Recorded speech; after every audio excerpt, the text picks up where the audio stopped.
السلام علیکم۔ آج میں آپ کے ساتھ ایک اہم موضوع پر بات کرنے جا رہی ہوں اور وہ ہے سیلف ڈسکوری یعنی خود شناسی۔ ہم سب زندگی میں بہت کچھ سیکھتے ہیں، امتحانات دیتے ہیں اور نئی چیزیں جانتے ہیں، مگر اکثر ہم یہ بھول جاتے ہیں کہ سب سے اہم شخص جسے ہم جانتے ہیں وہ ہے کون؟ وہ ہم خود ہوتے ہیں۔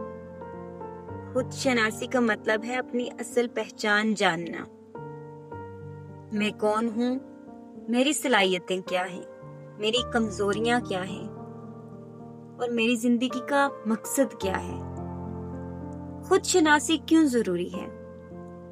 طلباء کے طور پر خود شناسی بہت ضروری اس لیے ہے کیونکہ یہ ہمیں صحیح مضمون اور کیریئر کے انتخاب میں مدد دیتی ہے۔ یہ ہمارے اعتماد اور خود اعتمادی کو بڑھاتی ہے۔ یہ ہمیں اپنی جذباتی اور ذہنی طاقت کو پہچاننے میں مدد دیتی ہے۔ ایک طالب علم جو خود کو پہچانتا ہے وہ دوسروں کے پیچھے چلنے کے بجائے اپنی راہ اختیار کرتا ہے۔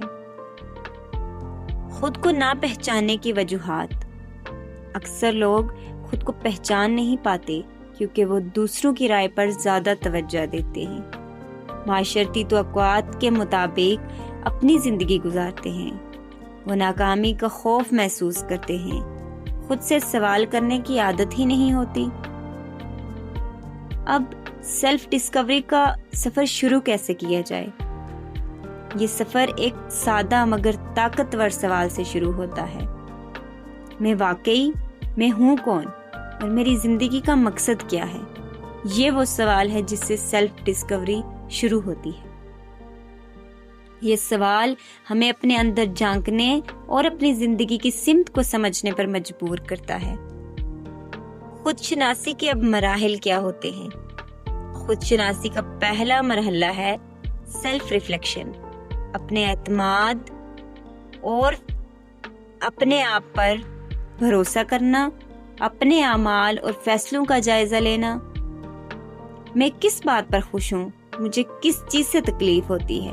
میری زندگی میں بار بار کون سی غلطیاں ہو رہی ہیں؟ یہ ساری چیزیں آتی ہیں سیلف ریفلیکشن میں۔ اب اس کا دوسرا مرحلہ اپنی طاقتوں کو پہچاننا۔ ہر طالب علم کے اندر کوئی نہ کوئی خاص صلاحیت ضرور ہوتی ہے۔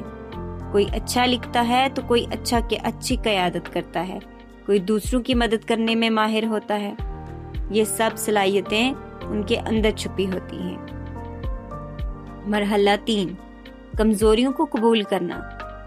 خود شناسی صرف اپنی خوبیوں کو دیکھنے کا نام نہیں بلکہ اپنی کمزوریوں کو ماننے اور ان پر قابو پانے کا عمل بھی ہے، جیسے غصہ، خوف، حسد، جذبات کو دبانا، بلکہ انہیں سمجھنا اور ان پر قابو پانا اصل خود شناسی ہے۔ اب آخر میں چند ایک باتیں آپ سے شیئر کروں گی کہ ہم ان چیزوں کا نتیجہ کیا اخذ کرتے ہیں۔ خود شناسی ایک ایسا سفر ہے جو زندگی بھر جاری رہتا ہے۔ جو شخص خود کو پہچان لیتا ہے وہ اپنی زندگی کا مقصد سمجھ جاتا ہے، وہ اپنی زندگی کا مالک بن جاتا ہے۔ تو آج ہی سے اپنے اوپر کام کریں اور اپنی سیلف ڈسکوری کو جاننے کی کوشش کریں۔